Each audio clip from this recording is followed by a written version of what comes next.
2, 1, action! Serat-serat harapan masih terjalin suara. Sepi banget sih ancu.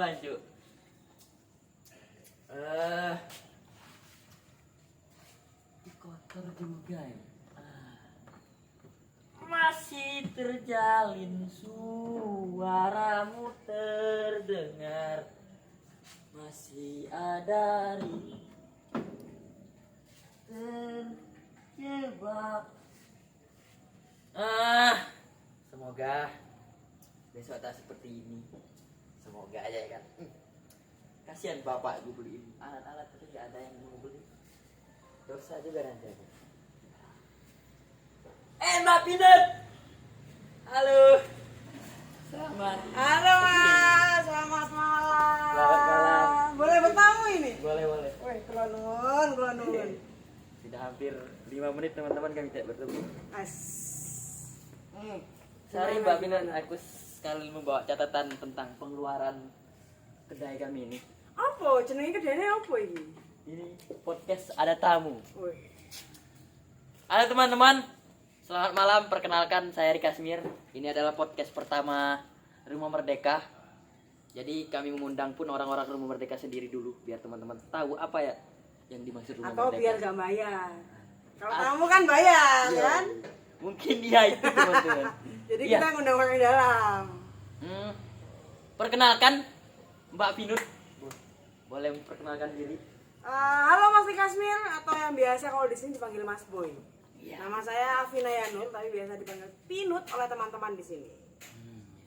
Jadi tujuan kami membuat podcast ini teman-teman adalah ingin memperkenalkan kepada teman-teman apa yang dimaksud dengan dari Rumah Merdeka, tujuan dibentuknya Rumah Merdeka, latar belakangnya Mbak Pinut dan segala macam. Sebelumnya manggil aku apa? Mbak Pinut. Nah, Mbak Pinut itu dari mana? Ah. Saya mau perkenalkan tuh Mbak Pinut loh. Coba bilang P. Pinut. Ternyata Mas Rika Smir gak bisa ngomong P. Itu permasalahan pribadi ya teman-teman. Mungkin aku juga perlu memperkenalkan diri aku juga teman-teman. Aku dari Palembang, berdomisili di Jogja, lalu mendapatkan kegiatan di Jombang. Begitu. Awal ketemu Mbak Pinut ini dari teman ke teman sebenarnya. Jadi awal di Jogja mengenal relawan, lalu teman relawan itu mengenal Mbak Pinut. Lalu aku ingin juga berkegiatan di luar Jogja dan bertemulah bersama Mbak Pinut ini. Sebenarnya aku juga ingin bertanya banyak teman-teman perihal tentang Mbak Pinut ini. Mungkin Mbak Pinut bisa mengenalkan diri. Udah tadi kan nama saya P. Maksudku mungkin Apa nih? latar belakangnya, mungkin latar belakang kegiatannya. Karena aku pikir kita bertemu ini dengan latar belakang suka sosial gitu. Ya. Mungkin kegiatan Mbak Pinut sosialnya apa? Kalau kegiatan sosial apa yo? Itu ya paling kayak gini-gini aja sih. Kalau dibilang sosial atau tidak, sebenarnya karena kita melakukan hal ini setiap hari, jadi ya bisa disebut sebagai aktivitas keseharian. Yang orang memaknainya sekarang sebagai kegiatan sosial. Karena dari zaman keluar SMA atau kuliah kan di Bogor, hampir tiap hari ikut teman-teman ikut kegiatan 2000 sekian kan, nah tak sebut angkanya ketahuan tuwek. Jadi 2000 sekian tuh ikut teman kegiatan di Jakarta, di Bogor. Oh, sosial nih asik gitu kan. Zaman dulu mungkin masih jarang orang tahu kegiatan sosial. Jarang orang tahu nama komunitas. Wah, tua banget kan berarti. Jarang tahu ya. Tapi tuh hampir tiap hari, sehingga ada prinsip tuh jangan sampai kegiatan sosial mengganggu kuliah. Atau sebaliknya sebenarnya jangan sampai kuliah mengganggu sosial.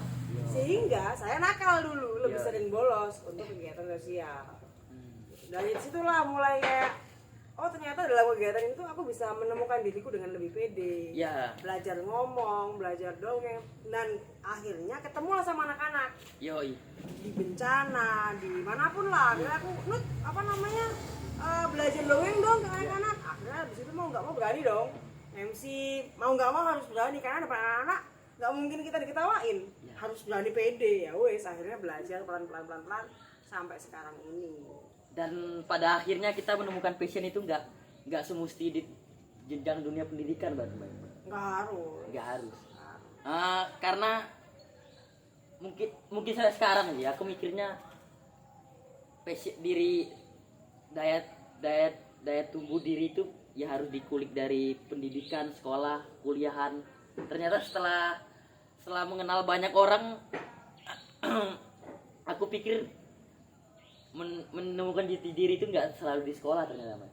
Ya, karena gini, sekolah kan dalam tanda kutip kita sebagai manusia yang sudah dilahirkan oleh orang tua kita mengabdi pada orang tua gitu kan. Yang dimana kebanggaan orang tua adalah ketika anaknya sekolah. Iya. Jadi sekolah adalah kewajiban kita untuk mengabdi pada orang tua. Nah, ketika itu mungkin ada beberapa orang yang belum menemukan dirinya sehingga merasa sekolah itu beban. Akhirnya memilih kegiatan di luar bareng teman-teman, entah sosial, komunitas, atau les atau apapun lah. Akhirnya dia menemukan dirinya di bidang lain. Jadi nggak melulu dia akan di sekolah. Mbak dulu waktu semasa sekolah adalah orang yang menikmati sekolah ya? Maksudnya jenius banget aku. Jenius. Pinter banget ranking SD 1 sampai kelas 6 itu ranking 1 sampai 3. 1 2 3, 1 2 3. Pinter banget. Tapi ketika itu karena disuruh ibu. Kalau turun dari ranking 3, namanya zaman dulu kan dimarahin di apa gitu. Karena ibu guru, sehingga kan harus beban juga ya. Beban ya, masa kecil kan nggak apa-apa, yang penting ngikutin gitu kan. Nggak tahu apa-apa gitu. Tapi akhirnya ya mau nggak mau pinter kan akhirnya. Tapi ketika sudah mulai SMA mengetahui bahwa oh aku ini bukan ini gitu loh, akhirnya ya mencari bakat lain. Mbak merasakan juara 1 sampai 3 selama 6 tahun itu merasa ada rasa kesenangan tersendiri nggak, Mbak? Maksudku kalau aku sendiri ya, Mbak, di SD itu nggak pernah merasakan juara kelas sama sekali. Ya, terima kasih banyak teman-teman. Ini adalah kru kami juga. Dia kru sebagian keberapa gitu, banyak kali teman-teman ya, sampai aku lupa namanya. Lalu apa tadi nanya apa? Ini nanya jenuh. Iya, jenuh atau Enggak. Karena aku menyimpulkannya ketika Mbak juara 1, juara 2 selama 6 tahun itu adalah dorongan dari orang tua Mbak sendiri, bukan. Sampai SMA lumayan pinter. Lumayan pinter maksudnya ketika itu kan aku di pondok kan, dan kelasnya selalu B. Jadi kayak ya dominan teratas lah gitu. Ketika SD ya seneng-seneng aja, karena kan ketika kita ranking orang tua ngasih hadiah, paham kan? Sehingga pasti semua anak seneng dong gitu. Tapi ketika SMP pintar itu jenuh karena temennya itu lagi kan. Selama 6 tahun aku di pondok ya masa kancaku gitu tok gitu, nggak ada yang lain. Nah akhirnya mulailah kelas berapa? Kelas 2 SMA apa 1 SMA gitu aku jenuh. Akhirnya mulai membodohkan diri dengan tidak belajar. Tapi hampir nggak naik. Tapi seru gitu loh. Ketika naik dari kelas B akhirnya kelas F kayak wah dunia baru. Pandangannya tuh biasanya orang belajar, sekarang orang main di kelas main gitu, bahagia banget. Berarti Mbak menemukan dunia main yang asik itu baru di SMA berarti, Mbak? Yang benar-benar asik. Asik dalam tanda kutip kita, tapi mungkin dalam tanda kutip guru kita nakal. Iya. Baru kan SMA berarti. SMA. Berarti aku lebih awal, Mbak. Iya, nakal dari awal. Dini banget ya. Makanya bodoh sampai sekarang, teman-teman. Enggak lah. Karena kita tumbuh dengan proses masing-masing. Semua juga menemukan fasenya masing-masing kan. Lalu kegiatan awal sosial Mbak apa, Mbak? Dulu di Jakarta tuh banjir. Jadi kita kegiatan bareng teman-teman, berbagi di teman-teman banjir, di korban banjir. Akhirnya disitu belajar MC, belajar dongeng, ya sampai sekarang. Terus Mbak bisa ketemu sama Mas Alvan tuh gimana, Mbak? Nah itu lebih panjang lagi ceritanya. Mungkin kayaknya kalau nggak salah tahun 2017 aku kerja di Jember, kerja di sebuah LSM. Kerja, terus nggak aja nih ketemu gitu kan. Ternyata Mas Alvan itu muridnya temanku, atau Mim. Akhirnya ketemulah di sebuah hotel. Aku lagi outbound sama temanku, ketemu di situ, dan ternyata Mas Alvan itu punya desa yang didampingi, desanya sendiri. Oh ya. Dari zaman mungkin dia SD sampai SMA itu dia menemani teman-teman kecil di desa untuk bermain kegiatan juga. Itu kegiatan apa itu? Ya main-main ya tiap minggu lah, Oh, ganti-ganti apa ya, pendampingan mungkin kayak bikin topeng, bikin apa ganti-ganti. Tapi kebanyakan mayoritas anak di kampungnya itu pantomime. Ketika itu. Sebelumnya aku dulu Pak. Silakan. Sempat sebenarnya sering mendengar kata Badala sih Mbak Agus. Badala Nusantara itu terbentuknya mulai kapan ya? Kalau Badala sebenarnya 2 April 2018 ketika ada longsor di Ponorogo.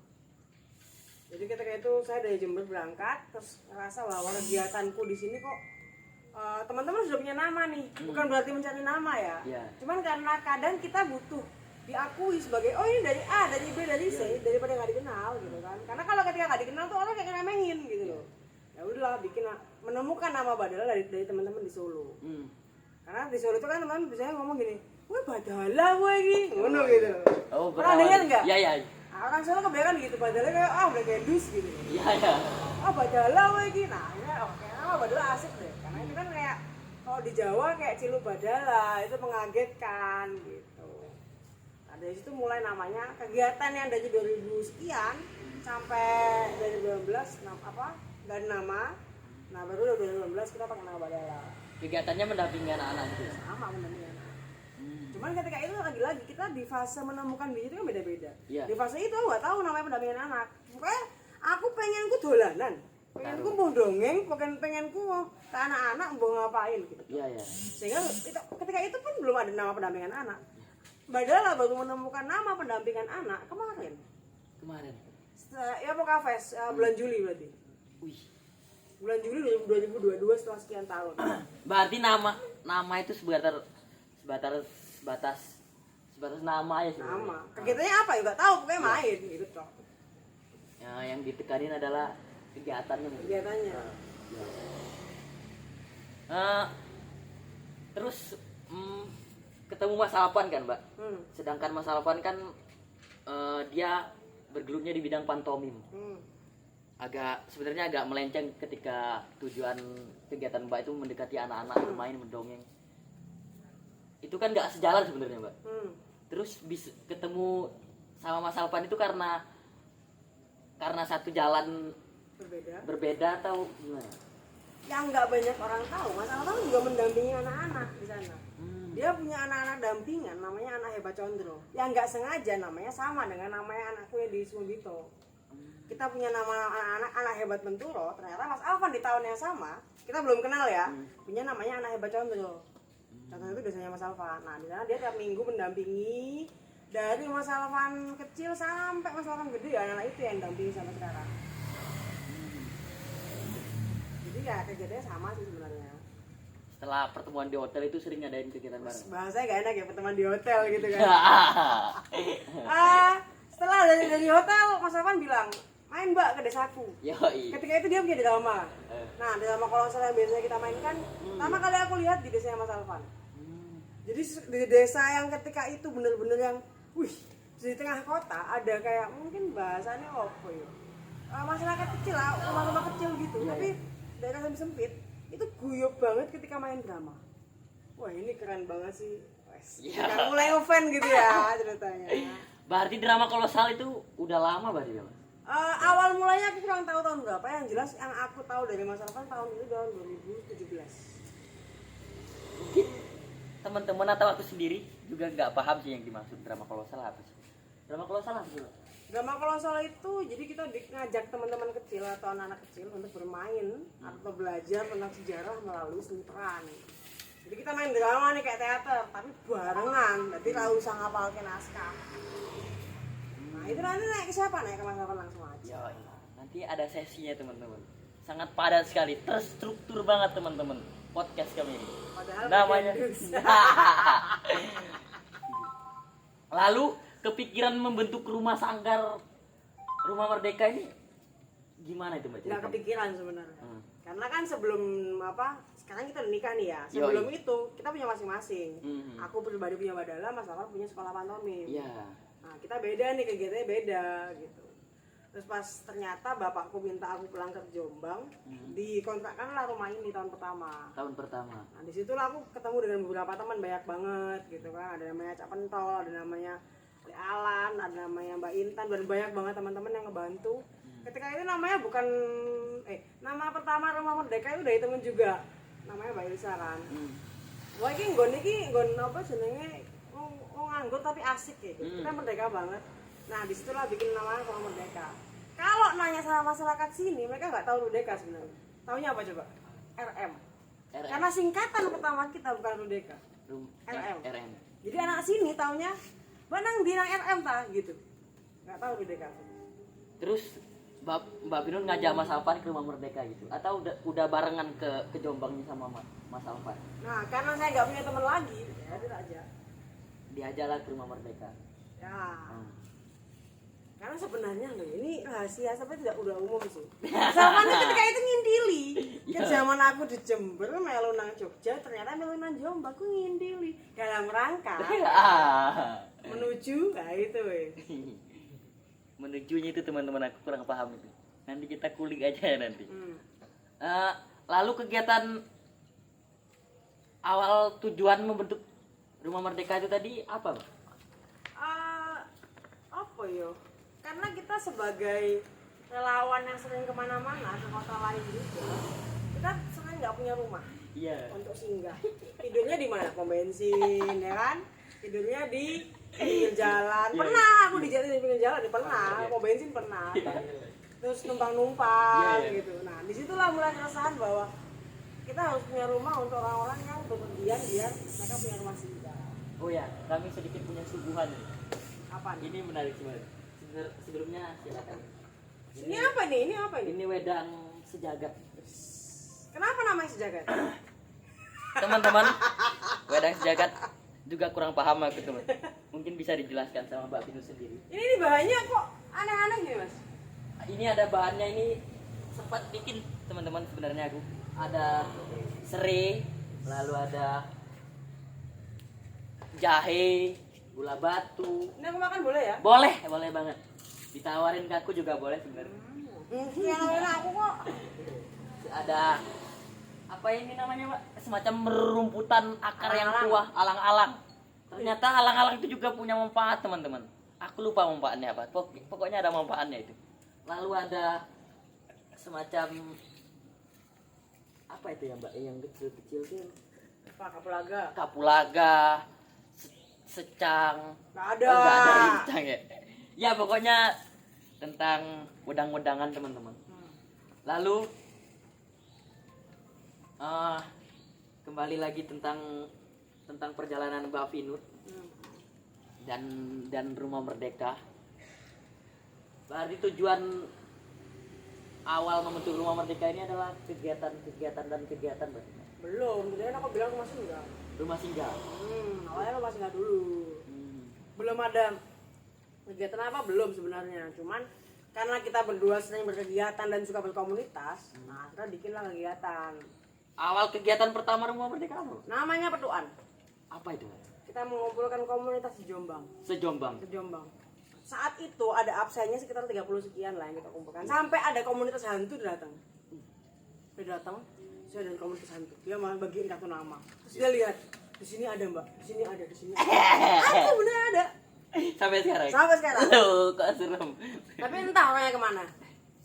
Jangan dia yang misi. Mengumpulin. Sebenarnya aku juga ada beberapa pernah ngadain kegiatan mengumpulkan komunitas juga kan. Tapi komunitasnya dalam sebuah wadah pendakian. Dari beberapa komunitas saya kumpulkan komunitas pendakian gitu, sekitar 7 komunitas. Dan ternyata itu sangat sulit. 7 aja kami merangkum itu sangat sulit sekali. Kalau sejombang komunitas diundang itu gimana Mbak komunikasi? Mungkin karena sebelumnya saya pribadi orang Jombang yang sudah berkegiatan dengan beberapa komunitas, sehingga untuk mengundang ya lumayan gampang. Kedua, teman-teman yang ngebantu di belakang layar juga teman-teman yang punya komunitas, sehingga ngebantu juga. Dan yang ketiga adalah dulu kan misalkan aku kenal satu komunitas, ternyata ketika sudah ada Rumah Merdeka, mereka tuh bikin komunitas masing-masing. Nah, akhirnya kan teman-teman itu lagi yang kumpul. Iya. Sehingga yang kumpul di sini adalah teman-teman yang kita sudah dekat gitu. Yang kebanyakan memang komunitas sosial. Bukan yang geng motor atau komunitas musik enggak, tapi yang sosial. Aku pernah membaca, Mbak. Maksudku entah membaca atau mendengar, lupa aku. Pada intinya Mbak adalah salah satu orang yang memperjuangkan merdeka belajar. Itu maksud dari merdeka belajar itu gimana, Mbak?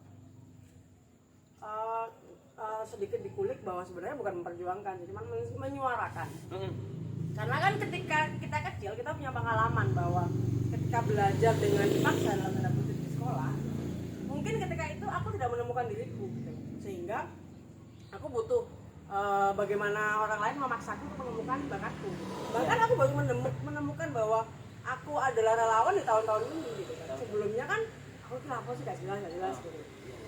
Nah, disitulah aku merasa bahwa semua anak butuh ditemani untuk merdeka, dalam tanda kutip mengenali dirinya lebih dalam.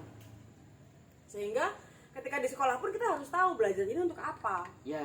Karena sering kan ketika ditanya, gue beli biar statistik ya apa tuh, ya lo yang penting ujian mari gitu kan. Iya. Nah itu yang teman-teman juga nggak tahu sebenarnya manfaatnya apa. Nah harapan kami ketika kita memperjuangkan kata-kata merdeka belajar dan terus ada pendampingan anak untuk merdeka menyuarakan dirinya adalah mereka lebih bijaksana untuk memilih apa yang penting dan tidak untuk dirinya.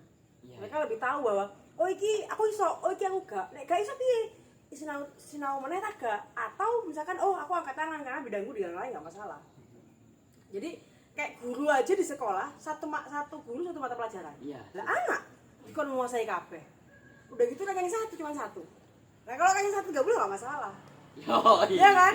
Nah ini anaknya ranking 25 kamu harus ranking satu. Jangan bu kasihan ranking satu nanti turun. Lalu Mbak Pinut atau Rumah Merdeka sendiri mengartikan kemerdekaan ini nanti? Kemerdekaan apapun gitu. Bertanggung jawab dengan diri sendiri. Jangan tidak menyakiti orang lain. Semacam ketika belum menemukan apa yang kita mau, kita harus cari gitu. Ya menemukan diri. Ya kayak kalau misalkan ada yang tahu ada satu ayat atau satu hadis aku lupa. Dia mengatakan bahwa ketika kamu mengetahui Tuhanmu, kamu mengetahui dirimu gitu. Dalam ya. Jadi lebih kayak kita merdeka berarti kita mengetahui diri kita. Kita mempelajari diri kita, menemukan bahwa aku ini ditugaskan di bumi untuk apa. Gitu. Sehingga kita juga tahu bahwa gak semua orang loh bisa jadi pengusaha, gak semua orang bisa jadi guru. Jadi kalau kamu jadi guru, aku jadi pedagang pinggir jalan, gak masalah. Karena kamu juga menemukan itu jalanmu. Aku menemukan jalanku sebagai pengusaha pinggir jalan, gak masalah. Berarti bisa disimpulin, Mbak. Ada orang menganggap dia udah tahu Tuhan ini siapa. Tapi dia nggak tahu dia ini siapa. Berarti dia belum menemukan Tuhan, Mbak. Dia menemukan Tuhan, tapi dalam proses penemuan Tuhan itu kan, ya Tuhan kan malah lucu tuh, guyon. Kadang ini, oh ya aku sudah menemukan, ternyata masih di balik batu, gitu kan. Aku seneng banget gitu loh. Sudah sholat 5 waktu, ternyata masih galau dia banget. Ya karena Tuhan menguji, gue setia atau sampai aku. Anjir sih. Lalu apalagi ya ini catatan mencakup segala isi rahasia dunia, teman-teman. Gimana? Lalu ada lagi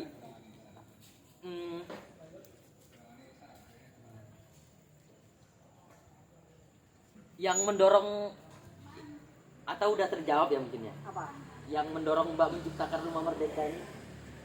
Sudah terjawab bahwa kami berdua gelisah dan kegiatan anak muda yang lebih banyak tidak tercakup atau tidak ada rumah bagi mereka untuk berkumpul, untuk apa ya, rumah singgah atau apapun lah. Sehingga kita mendirikan ini yo meskipun ngos-ngosan dalam membayar kontrak, tapi kita perjuangkan karena kita pengen anak muda tuh berkegiatan. Ayo kalian juga punya rumah, ini adalah rumah kalian. Iya. Rumah Merdeka punya kegiatan tahunan nggak? Banyak banget. Yang tahunan dibilang konsisten tidak, karena kan setiap musim ganti-ganti ya. Kita pernah drama kolosal tuh tahunan. Terus malam puisi itu dulu bulanan. Gitu kan. Yang event tahunan dia baru kali ini ada malam puisi di Makam Pahlawan itu karena 17 Agustus ya. Siapa lagi ya? Banyak sih. kita baru menemukan juga kemarin namanya Pokafest. Iya. Pola Bocah Festival. Apalagi Berkasih itu juga ada. Berkasih itu Berkasih untuk bersama ABK menginspirasi kalau nggak salah sih katanya. Apa itu? Jadi kita bareng teman-teman di inklusi difabel kita membuat kegiatan bersama. Mereka yang pentas, kita yang menyutradarai mereka. Sebenarnya aku nunggu orang sih, Mbak. Nunggu Mas Alvan. Tadi itu izin keluar kayak masalah. Iya, iya. Semoga cepat datang sih soalnya udah malam. Isi dari Rumah Merdeka itu apa aja sih? Ini sebenarnya yang apa ya? Yang menjabarkan itu sebenarnya yang ahli Mas Alvan. Cuman kalau kata beliau gini, Rumah Merdeka itu kan rumah kita semua. Iya. Di situ ada apa aja. Nah, kalau dibayangkan sekolah kita punya les-lesan. Iya. Ada les pantomim namanya Sekolah Pantomim Nusantara. Ada yang fokus ke pendampingan anak namanya Badal Nusantara. Iya. Ada yang fokus di kedai, di usaha ya, di ini kita juga punya kayak craft, namanya Rude Craft gitu kan. Nah, kenapa namanya nggak Rumah Merdeka semua? Padahal kita kan orangnya sama. Iya, iya. Ya karena kita ada Badal sama SPN tuh sebelum Rumah Merdeka. Iya. Kalau dihilangkan, sayang sih. Karena yang membentuk itu adalah dua orang. Dua itu sebenarnya. Kalau nanti ada orang yang ini Rumah Merdeka apa atau Badal atau SPN sama aja kok. Mau yang dipasang logo manapun kita nggak masalah. Iya, iya. Lalu Mbak Vinod atau Mas Alvan ini kira-kira menyimpulkan diriku ini sebagai apa ya? Maksudku, nah itu kira-kira aku juga nggak paham teman-teman di Rumah Merdeka ini menganggap aku sebagai apa karena aku sudah karena aku sudah cukup lama teman-teman di Rumah Merdeka mulai akhir Februari sampai sekarang sampai Can Gede sampai bisa bercerita bareng-bareng sama aku lalu sampai sebentar teman-teman ada panggilan alam. Ada pelanggan yang lain kayaknya. Wah, aku udah cuekin. Sebentar ya teman-teman. Ayo minum dulu ya. Yoi. Karena pertama datang ke sini pun aku kan tujuannya mencari kegiatan kan, Pak. Maksudnya pertama itu sebenarnya nyari kegiatan sambil bekerja. Sebenarnya itu terus dapatlah di Jombang. Yaitu di Rumah Merdeka itu. Ternyata masuk di sini sangat banyak sekali kegiatannya. Aku awal itu menemani Mas Alvan safari ke SD mengajar pantomim, menghibur anak-anak yang kewalahan tentang pelajaran di SD, breaking, berpantomim, lalu kegiatan di hari Minggu itu kegiatan dari Badal Nusantara dengan Mbak mendampingi anak-anak di desa berkegiatan. Lalu aku merasa nyaman. Terus betah. Terus suwi. Gak mulai. Padahal awal tujuan aku kesini itu cuma 1 bulan. Ternyata sampai sekarang hampir 5 bulan. Kira-kira Mbak Vinod menganggap tamu atau orang singgah sementara itu sebagai apa? Keluarga. Karena aku melihatnya banyak sekali, Bu. Tanpa terkecuali aku juga tamu-tamu yang sebagai cuma sementara sehari 2 hari atau sebulan seminggu itu sering sekali nginep di Rumah Merdeka. Nah, ataukah sebatas keluarga, Mbak, menganggap teman-teman yang singgah itu? Ya, karena kami menganggap semua keluarga, sehingga ya dirangkul toh. Iya. Maksudnya nggak mungkin tiba-tiba tak usir. Iya. Karena dulu juga pernah ada yang nginep sampai 3 bulan. Iya. Ternyata cuma sehari Nut gitu. Iya. Nut seminggu ya. Ya. Nut sebulan ya 3 bulan. Yoi. Maksudku aku sudah sering juga sebenarnya menetap ke beberapa rumah. Ya, tempat. Responnya ternyata jauh berbeda, Mbak, dengan Rumah Merdeka dengan responnya. Mbak Vinod, Mas Alvan merespon tamu itu sebagai apa? Aku pikir itu Mbak Vinod itu bukan menyambangi tamu, bukan menyambut tamu. Adalah Mbak menyambut keluarga yang datang, entah berapa lama mau menetap, tetap tetap responnya tetap sama maksudnya. Sama. Aku menariknya di sana maksudnya. Sekeren itu kan Mbak Vino mengartikan sebuah keluarga. Karena tidak semua orang punya keluarga. Ya. Sehingga Iya. untuk menjadi keluarga nggak perlu saudara dong. Iya. Jadi kita anggap semua keluarga pertama, dan kedua adalah semua makhluk Tuhan yang sama. Iya. Meskipun kamu kuliah, kamu tidak, meskipun kamu bekerja sebagai pejabat atau tidak, di sini sama. Kita nggak pernah ada perbedaan macam-macam lain-lain. Santai aja. Mau nginep berapa hari pun, selama kita mampu, ya udah. Kalau misalkan nggak ada uang pun aku kan bilang, sepurane yo, nggak masa nggak ada uang. Ini tuh santai aja. Merasakan kan? Iya. Lalu Mbak Vino dan Mas Alvan ini kan menghidupi Rudeka ini nggak hanya rumah Merdeka aja kan, ada juga kedai. Kedai ini di beberapa belakangan ini sempat sepi kan sebenarnya. Dan ada masa jayanya. Masa jayanya itu kalau nggak salah sempat dengar itu awal-awal terbentuknya rumah Merdeka ya. Rame banget itu kayak. Itu sempat kewalahan nggak, Mbak? Maksudku itu adalah sebuah komitmen sebenarnya. Kewalahan gimana? Kewalahan ketika untuk menghidupi sebuah kedai yang ketika sepi ini. Iya. Ya Tuhan sih lucu ya, adil juga sih. Ketika kedai sepi, ternyata suami dia tiba-tiba Mas Alvan punya pekerjaan. Iya. Tiba-tiba. Jadi sebenarnya imbang-imbang aja, alhamdulillah. Tapi kayak Tuhan tuh ketika kedai sepi, ya Mas Alvan ada pekerjaan. Ketika alhamdulillah kedai rame, ya pendapatan kita pribadi belum dibanyakan, nggak masalah sih. Karena ya kalau kata Mas Alvan yang penting bersyukur aja sih. Iya. Berapapun itu, berapapun orang yang makan di sini, ayo nek iso mangan tempe bisa beli bareng, udah. Yoi. Berarti nggak punya alasan sedikit pun berarti untuk meninggalkan salah satu kegiatan dari Rumah Merdeka itu apapun. Pernah berpikir bahwa ya apalagi ketika sudah berumah tangga kan, waduh pengen punya rumah sendiri yang guyup, yang sepi gitu kan, terus pengen punya pendapatan pribadi untuk sendiri gitu, pengen banget.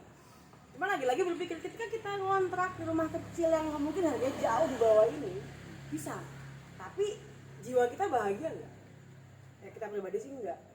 Dan ketika kita dari awal sudah ngayomi anak-anak, ngajak teman-teman untuk berkegiatan, tiba-tiba sepi, menjadi manusia pada umumnya yang bisa bekerja lah, kita nggak bisa bekerja. Iya. Susah akhirnya.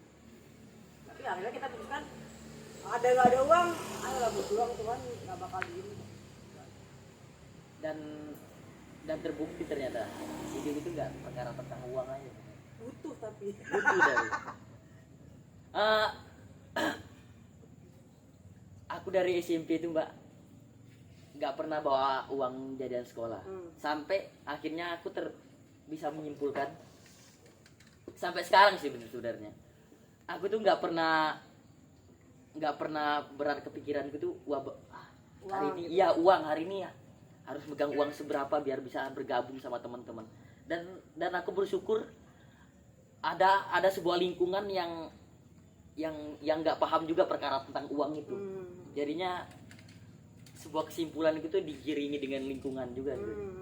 Jadinya tanpa uang pun aku bisa hidup sebenarnya dengan menumpang Rumah Merdeka contohnya. Nyantai sih karena ya tadi kita nggak bisa hidup sendirian kan, tapi Tuhan pasti menjamin. Iya. Asalkan kita mau bergerak. Ada nggak Mbak tamu yang lebih lama dari aku? Nggak ada ya. Karena kamu sudah bukan tamu di sini kan? Ya oke. Kalau tamu sudah punya masih punya sungkan, Mbak maaf ya ini boleh nggak minjem kamu? Mbak maaf boleh minum kopi nggak? Kamu enggak. Sudah dibatas di luar batas itu. Iya teman-teman. Saking bebasnya aku di sini tidur pun melampaui batas. Sebenarnya sedikit jorok juga sih teman-teman. Berarti aku ada tambahan. Mungkin awal ketika aku belum biasa juga kayak aku sudon sebagai cewek kan, itu ada perasaan kok ini baunya siang, kok ini gini. Tapi Mas Alvan selalu ngasih kata-kata mutiara bahwa ya udah mungkin dia capek, mungkin dia ini, mungkin dia itu. Karena kita nggak pernah tahu bagaimana seseorang. Mungkin malam paling gitu. Oh ya gue selesai. Jadi kayak ketika pikiran kita dibuat positif, ya semua aman-aman aja sih ternyata. Lalu aku ngelihat selama di Rumah Merdeka ini kan Mbak, orang ini lalu lalang banyak sekali. ada yang ku kenal dekat, ada yang cuma tiba-tiba ada tiba-tiba lu kok ada orang ini ada orang baru. Mbak menyimpulkan sebuah rumah sih apa sih maksudnya? Kalau aku menyimpulkan sebuah rumah dalam keluarga itu, ini rumah. Dan selain dari keluarga kami, teman-teman yang masuk itu adalah tamu. Ruang batasnya adalah ruang tamu. Cuma itu toh, yang lain itu milik kami, milik yang punya rumah itu. Tapi sedangkan orang-orang yang singgah di Rumah Merdeka ini seakan-akan semua milik mereka. Hampir toilet pun diisi 2 orang, teman-teman. Aku sering merasakan itu. Enggak, teman-teman, itu bercanda sebenarnya. Apa ya, memaknai sebuah rumah, karena mungkin aku pribadi dari kecil juga kegiatan di rumah kan ada orang lalu lalang gitu. Sehingga ya udah biasa gitu. Di rumah dulu ada TK, di rumah juga ada kegiatan, ibu pun anak rumah aktif kegiatan, ayah juga aktif. Dan masalah kebetulan juga dari zaman SD di rumah juga aktif. Bapaknya saudara. Sehingga wah kegiatan terus. Ya udah, kita menganggap semua aman-aman aja. Mungkin setelah menikah kita baru punya privasi, yaitu kamar ya, nggak semua orang bisa masuk kecuali kita mengizinkan gitu kan. Dulu sebelum nikah malah lolos, ini malah aku kan nggak di sini soalnya. Aku tinggal di rumah, jadi kayak semua ini milik semua. Yang penting bermanfaat sih. Jadi anjing keren banget buat di rumah. Nah, apalagi ya teman-teman, maksudku aku menemukan hal menarik banget aja sih di Rumah Merdeka ini. Semacam orang-orang di Rumah Merdeka menyimpulkan keluarga itu seperti apa, menyimpulkan rumah itu seperti apa. Lalu belajar itu nggak melulu tentang di sekolahan. Dan aku mendapatkan itu ternyata. Aku memutuskan homeschooling di kelas berjalan awal kelas 2 SMA. Memutuskan homeschooling sebenarnya ragu-ragu aku, Mbak. Homeschooling sebenarnya awal masuk SMA itu udah ada omongan dari teman abang itu mending homeschooling aja. Tapi aku tetap takut karena aku menganggap lingkungan yang sebenarnya umur aku sekarang ini ada lingkungan sekolah. Ketika aku nggak sekolah, aku nggak mendapatkan lingkungan. Lalu setelah kelas 2 aku menemukan relawan, ternyata cukup asik, dan aku memutuskan homeschooling bersama dengan relawan itu. Terus tiba-tiba relawan habis masanya. Selama 2 minggu aku ketakutan, Mbak. Ketakutan teman-teman pada masanya Senin, Minggu sampai Jumat mereka sekolah. Aku sendiri nggak tahu mau ngapain. Terus dapat informasi ke Jombang, aku dapat rumah Merdeka. Ternyata Rumah Merdeka cukup banyak kegiatan dan cukup mengisi waktu belajarku. Aku mikir ini tuh bukan waktu mengisi kosongku aja. Ini adalah proses mengisi waktu aku akan kemana Rumah Merdeka. Aku naik balik boleh nggak? Boleh. Ini kamu jadi tamu nih kan? Di Rumah Merdeka kamu jadi tamu. Selama 5 bulan, perubahan apa yang kamu rasakan setelah ikut kegiatan yang nggak jelas sebenarnya? Sebenarnya iya. Kalau bisa diartikan nggak jelas teman-teman Rumah Merdeka ini. Maksudnya kalau memang teman-teman mempunyai struktur kegiatan sehari-hari itu, Rumah Merdeka ini nggak masuk penyimpulan jelasnya. Rumah Merdeka ini nggak jelas, tapi Rumah Merdeka ini banyak merubah aku. Pertama itu aku adalah orang yang bahasa teman-teman itu caper atau ingin dilihat banyak orang. Ini loh aku dikasih, ini lo gigiku ini maju teman-teman, lihat aku begitu. Aku pengen mendapatkan itu, pengen mempunyai mental panggung. Selama di Jogja SMP itu pengen banget aku mendapatkan itu, tapi di Jogja belum dapat atau memang belum terdorong, nggak ada. Lalu pas di Jombang, setelah di Rumah Merdeka aku sering ikut safari Mas Tova, Mas Alvan, sering ikut kegiatan mingguan Badal Nusantara, sering didorong ikut mengisi X-Breaking teman-teman. Setelah berjalannya 1-2 minggu, aku udah mulai berani bicara di depan orang. Ya, pertama yang aku bersyukur itu, dan kedua aku punya pandangan tentang Islam, tentang pesantren, tentang lingkungan orang Islam. Karena jujur di SMP di Jogja itu aku lingkungannya Kanisius, pun keluargaku Islam, maksudnya lingkunganku tetap lingkunganku sendiri. Begitu didikannya di desa teman-teman. Lingkungan bukan orang tua yang memegang, adalah kita sendiri. Jadinya aku mendapatkan lingkungan pesantren, lingkungan Islam di Jombang. lalu mendapatkan sangat bermacam-macam sekali komunitas, Mbak. Padahal Mbak sendiri pernah nyebut akarnya komunitas itu di Jogja. Tapi aku malah menemukannya di Jombang. Menemukan komunitas tuli Jombang. Oh ya, di Rumah Merdeka juga ada komunitas Koratul ya, Mbak? Nah, sebenarnya bukan komunitas kita sih, cuman karena tugas kita dari dulu kan memantik. Iya. Jadi ada, oh ini ternyata ada tamu dari Jogja nih, teman tuli itu kan. Iya. Jadi Mas Alvan sendiri, ayo ngajak teman-teman tuli Jombang yang Iya. mau berkumpul terus kita bikin komunitas. Iya. Jadi itu bukan komunitas kita, tapi kita tugasnya memantik doang. Mereka kurang apa, kita bantu apa gitu aja. Iya, iya. Mas Alvan kemana ya, Mbak ya? Nah itu, coba telepon mana? Orangnya tuh gak ada datang kemana dia? Agak bangke juga. Sebenarnya kami janjinya itu teman-teman, kami bercerita bertiga dengan mesranya mereka, dengan aku sendiri di sini. Aku mendengarkan begitu. Tuh aku mau cerita dikit, Bang. Apa tuh? Waktu awal corona, Mas Alvan pernah ditangkap polisi. Serius, kamu gak tahu itu? Gak tahu. Karena apa tuh? Bukan di borgol sih, tapi tangannya digini-gini. Ya, iya. Gitu kan. Nah itu tuh sebenarnya yang bisa cerita cuma Mas Alvan. Iya, iya. Gimana? Aku panggil aja ya. Paling Boleh. di rumah paling. Bangun Boleh. ngelalin Chan paling. Ya, teman-teman sedikit cerita. Chan adalah anak hasil dari produksinya Mbak Vino dan Mas Alvan. Namanya Canakia apa begitu. Dan artinya sangat menarik, teman-teman. Karena menarik, aku nggak berani menyimpulkan sendiri. Kita simpulkan aja sama orang ini. Waduh. Maaf menunggu. Kakek toh? Dulu sini. Oke. Mbak Vino cantik banget loh. Atau aku aja yang dulu sini ya. Kita awali. Kelihatan Oh, ya. Ntar aku izin. Ada yang bangun. Ya, teman-teman. Chan. Ya, itu suaranya Canakia, teman-teman. Iya, gimana? Selamat malam. Oke, yang Malam. Mas Alvan.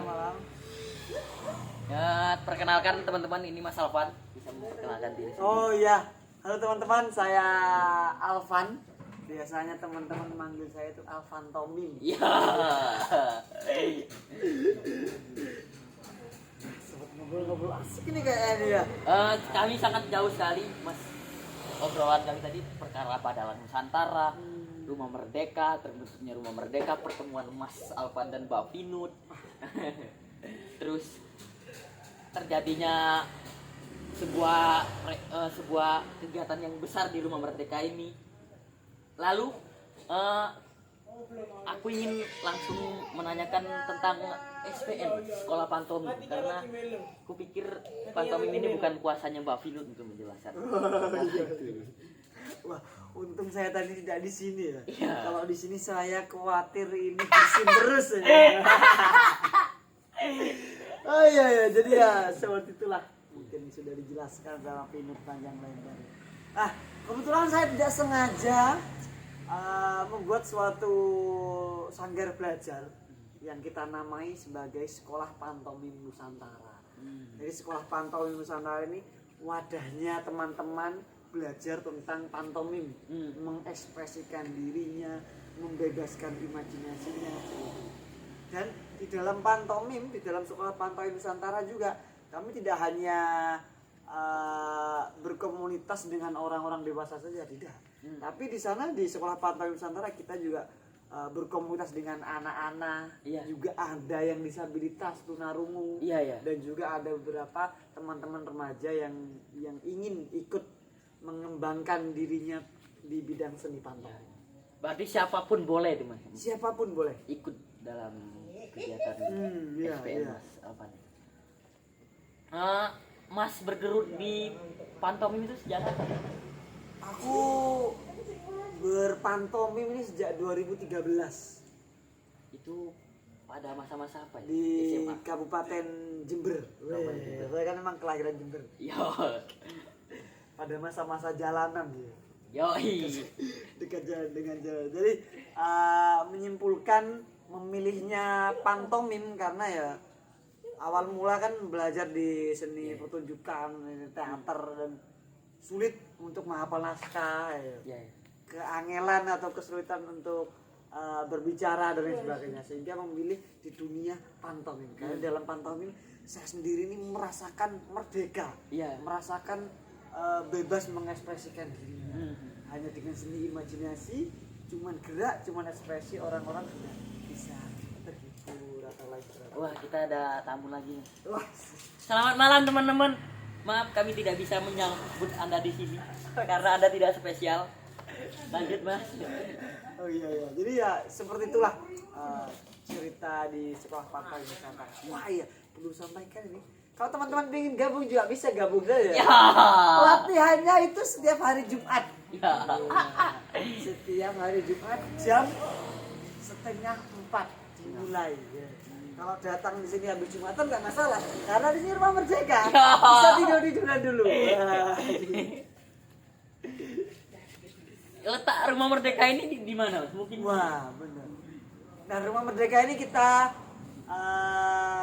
berletak ya, berdomisili di Kabupaten Jombang, Jawa Timur, yang beralamat di Jalan Agus Salim nomor 9. Jadi utaranya SMA Muhammadiyah. Atau kalau bingung-bingung tinggal cek aja di Google Maps. Lah, langsung cek Rumah Merdeka Indonesia. Apa ya? Rumah Merdeka Jombang kalau gitu saya lupa ya. Rumah Merdeka. Sudah terdaftar di map itu. Lah ya, karena juga kami berkolaborasi lah dengan dia. Ya. Karena anak jalanan itu tadi. Lah iya. Lalu awal karena aku juga sempat diajak Mas Alvan latihan pantomim dan itu cukup kaku ternyata. Mas sendiri merasakan pantomim awal-awal tuh emang udah dapet, wah ini passion aku, jadinya aku dari lebih luas saja gitu. Atau Mas juga punya awal-awal tuh juga punya rasa kayaknya agak sulit juga ya di pantomim. Awal-awal merasa nyaman sih, nggak merasa sulit.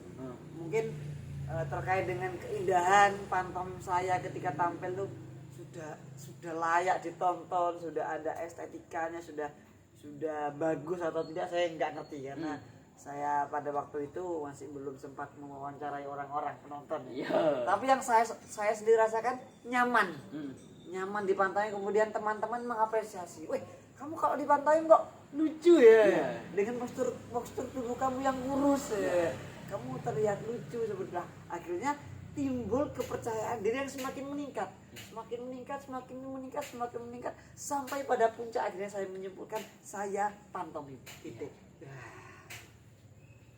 Sampai pada akhirnya sampai sekarang gitu Mas pantomim. Sampai sekarang di dunia pantomim. Tapi fokusnya pantomim di sekolah pantomim Nusantara ini kami terkerucut ke pantomim anak-anak. Jadi di mana pantomim anak-anak ini kita seberusaha mungkin mengajak anak-anak, ayo kita belajar pantomim untuk apa? Wah, banyak sekali kalau belajar pantomim untuk apa? Kita bisa mengembangkan diri, kita juga bisa memperkuat daya imajinasi, memperkuat gerakan dan ekspresi, postur menggunakan bahasa. Lalu Mas kan juga punya anak murid bernama Nizar, yaitu yang Mas sebut tadi orang tuli. Nizar ini adalah teman kita yang tuli teman-teman, dan dia cukup berbakat ternyata teman kita Nizar ini. Dan aku sempat baca di berandanya Rumah Merdeka, yaitu ada namanya Junjung Tinggi Nizar. Itu gimana di Mas? Nah, jadi kan tahun-tahun berapa ya? Ulang tahun Rumah Merdeka yang kedua kalau nggak salah. 2 tahun Rumah Merdeka itu kita mencoba untuk bikin buletin yang dimana buletinnya kita kasih tema sebagai merespon Rumah Merdeka. Kami mengumpulkan teman-teman untuk merespon Rumah Merdeka. Apa sih Rumah Merdeka dan teman-teman? Nah, di dalam buletin itu ada bab tentang junjung dhuwur Nizar. Dan junjung dhuwur Nizar ini kita menjunjung tinggi Nizar. Jadi kita up Nizar. Siapa sih Nizar ini? Jadi Nizar ini kan tunarungu lah atau tuli yang dimana Nizar ini sejak SMP di tahun berapa saya lupa ya. Awal-awal Rumah Merdeka berdiri. Jadi awal-awal Rumah Merdeka berdiri saya sebagai yang bisa pantomim lah. Yang katakanlah bisa berbagi tentang pantomim, bikin workshop. Iya. Bikin workshop pantomim, akhirnya Nizar lah salah satu delegasi dari rumahnya. Oh, dari sekolahnya maksudnya. Iya, iya. Dari sekolahnya, kemudian kita ajari Nizar, kemudian kami melihat Nizar, oh ini sepertinya potensi nih. Iya, iya. Dalam pantomim ini potensi, akhirnya kita rekrut menjadi anggota di sekolah pantomim Nusantara itu. Oh, seiring berjalannya waktu, nyaman sampai 1 tahun 2 tahun Nizar bersama kami di Rumah Merdeka ya. Nizar juga tinggal di sini, Nizar juga selalu intens belajar pantomim, sehingga dia juga merasakan kenyamanan akhirnya di dalam pantomim. Karena Nizar sendiri ketika kami mewawancarai ya, Nizar sendiri nih merasakan nyaman di pantomim karena walaupun dia tidak bisa berbicara, dia tuli lah, dia menggunakan bahasa isyarat dan lain sebagainya, tapi dia merasa pede. Nizar ini juga merasa bangga karena ketika dia bermain pantomim, orang-orang di hadapannya, penontonnya juga ikut tertawa. Nah, itu yang membuat Nizar nyaman di dalam dunia pantomim. Dia merasa bangga karena dalam pantomim adalah dunianya, karena dalam pantomim juga menurut Nizar adalah dunia yang membuat dia nyaman, yang membuat dia bisa bersosialisasi dengan semua kalangan. Jadi dorongan pertama menjunjung tinggi Nizar itu adalah latar belakang Nizar dan jiwa memiliki rasa pantomim itu ya. Iya, kemudian teman-teman yang menulis di buletin junjung tinggi Nizar kan ada Mbak siapa, saya lupa namanya. Jadi memang dia berinisiatif ingin mengangkat nama Nizar supaya dimasukkan dalam rubrik buletin Ruang Merdeka. SPN punya kegiatan rutin nggak Mas, atau semacam dulu kan sempat berkunjung, aku sempat ikut berkunjung ke sekolah-sekolah gitu. Itu salah satu kegiatan rutin atau ketika pada masanya aja atau gimana nih? Itu namanya program yang dimana program safari pantomim. Jadi safari pantomim ini kita bisa keliling ke sekolah untuk mengedukasi pantomim, mensosialisasikan pantomim pada anak-anak. Safari pantomim juga bisa ke kampung-kampung, ke rumah baca, panti asuhan, TPQ dan lain sebagainya. Ini safari pantomim ini isinya kita mengenalkan dunia pantomim kepada halayak umum. Ada perform, ada music workshop dan permainan imajinasi. Dan itu tidak kami struktur, tidak kami jadwal dengan tertib katakanlah. Jadi katakanlah setiap hari ini kita safari pantomim, tidak seperti itu. Tapi safari pantomim ini kita namakan program yang sifatnya ini kondisional. Ketika ada orang butuh, kami langsung selalu siap. Ketika tidak ada orang yang butuh ya, tidak ada undangan katakanlah, kami ya proses belajar di sini. Karena teman-teman di dalam anggota sekolah pantomim Nusantara kan tidak semuanya mempunyai waktu luang, jadi kondisional. Ketika katakanlah sekolah di kecamatan mana mengundang kami, nah dari undangan itu kami mengatur, wah tanggal sekian kami nggak bisa, ngapunten bagaimana kalau tanggal sekian saja, karena tanggal ini kebetulan teman-teman juga bisa, ya kebetulan. Jadi sistem komunikasi yang di sekolah itu sering terjadi sekolah yang menghubungi ya? Sekolah yang menghubungi. Dan ketika kami ada program-program katakanlah membuat cerita pantomim baru, nah biasanya kami juga launching sekolah mana yang siap kami kunjungi. Karena ada niatan kami ingin mencoba mengembangkan cerita pantomim baru yang sudah kami buat. Lalu kita kembali lagi tentang Rumah Merdeka.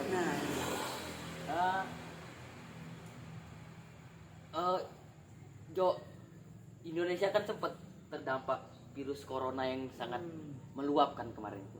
Rumah Merdeka kemarin sempat ikut terdampak nggak Mas dalam sistem kegiatannya, dalam kegiatan sehari-harinya itu terdampak besar nggak kemarin pas pandemi? Kalau terdampak sih saya rasa semuanya terdampak. Semuanya terdampak. Tapi dari sisi terdampak itu kami mencoba untuk lebih mencari waktu-waktu untuk produktivitas. Katakanlah kan dari terdampak itu tentu Rumah Merdeka ini tidak banyak orang yang berkunjung. Sedikit teman-teman yang singgah karena jalan-jalan ditutup ya. Karena keluar harus pakai ini itu dan lain sebagainya, sehingga teman-teman yang berkunjung di sini minim, tidak banyak. Tapi kami mencoba untuk memproduktivitaskan diri, karena di Rumah Merdeka ini kan ada yang singgah selain saya, ada istri, ada Pak Po juga. Jadi Pak Po ini tukang kebun kami, dan juga ada Rizar. Nah, dan teman-teman yang rumahnya dekat-dekat sini sekitaran sini. Kami mencoba untuk produktivitas. Produktivitas untuk apa? Mencoba untuk berdiskusi lagi, mematangkan lagi, kemudian bagaimana ya kita bikin event-event dan lain sebagainya. Kami mencoba untuk merencanakan suatu kegiatan yang nantinya ketika corona selesai, kita bikin event. Dan ternyata terlaksana. Bersyukurnya terlaksana.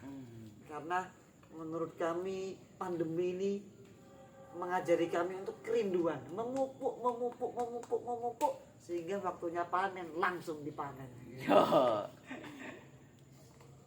Nah, mungkin cerita kami menarik banget ini teman-teman, dan udah panjang banget. Kupikir teman-teman sudah paham apa yang dimaksud dari Rumah Merdeka, yang dimaksud dari kegiatan SPN-nya Mas Alvan, yang dimaksud kegiatannya Badalan Nusantaranya Mbak Vinut, sistem kekeluargaannya Rumah Merdeka itu seperti apa, bagaimana Mbak Vinut, Mas Alvan mengartikan sebuah keluarga, mengartikan sebuah rumah itu seperti apa, lalu bagaimana cara menghidupi komunitas yang dihidupi bareng-bareng itu sebagaimana mestinya. Mungkin teman-teman juga udah paham itu. Jadinya kita tutup mungkin podcast ada tamu pada malam hari ini teman-teman. Oke, terima kasih banyak. Sama-sama. Terima kasih banyak teman-teman. Sampai berjumpa di kegiatan podcast ada tamu lagi. Kira-kira akan menarik teman-teman. Podcast ada tamu selanjutnya ini. Kira-kira siapa Mas tamu? Siapa ya? Mungkin nanti kita mencoba untuk mencari tamu supaya ada tamunya. Kali ini berbeda teman-teman. Tamu sekarang dicari. Oke, terima kasih teman-teman. Selamat malam. Selamat malam. Oke.